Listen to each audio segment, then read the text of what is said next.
Introducing the iPhone 7.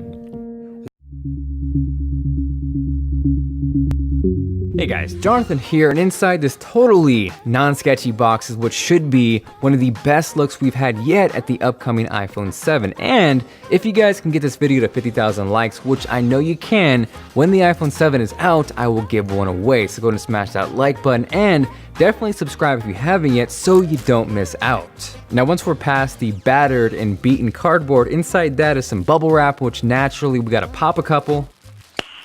Nice. Beyond that, there is yet again one more layer of bubble wrap, this time colored. And this layer is giving me a slightly harder time because we gotta cut through some tape. Bubble wrap, here is a case, which is not what we're interested in. So I'm gonna go ahead and toss that aside, and this reveals what looks to be surprisingly a really good looking iPhone 7 clone. Taking a closer look, one of the things I was personally most curious about is whether or not the headphone jack was there, and clearly it is not.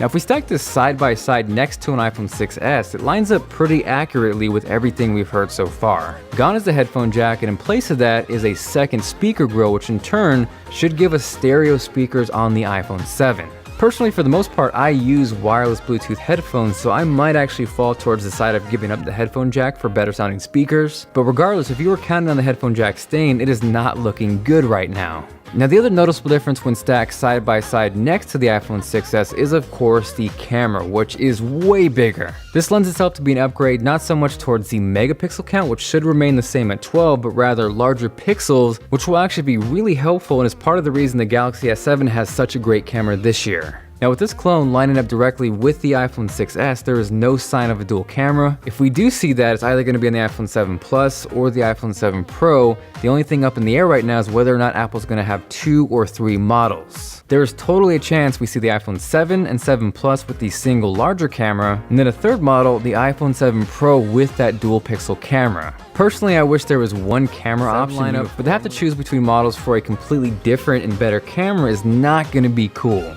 Now one of the things I was initially negative on and have kind of come full circle is the removal of the antenna bands. Up until this point, we've really only seen renders or low quality pictures which were potentially photoshopped, but now that I have this close up and in my hands, I kind of really like how it looks. And looking at this side by side with the iPhone 6S, I think I definitely prefer the looks of the iPhone 7 clone.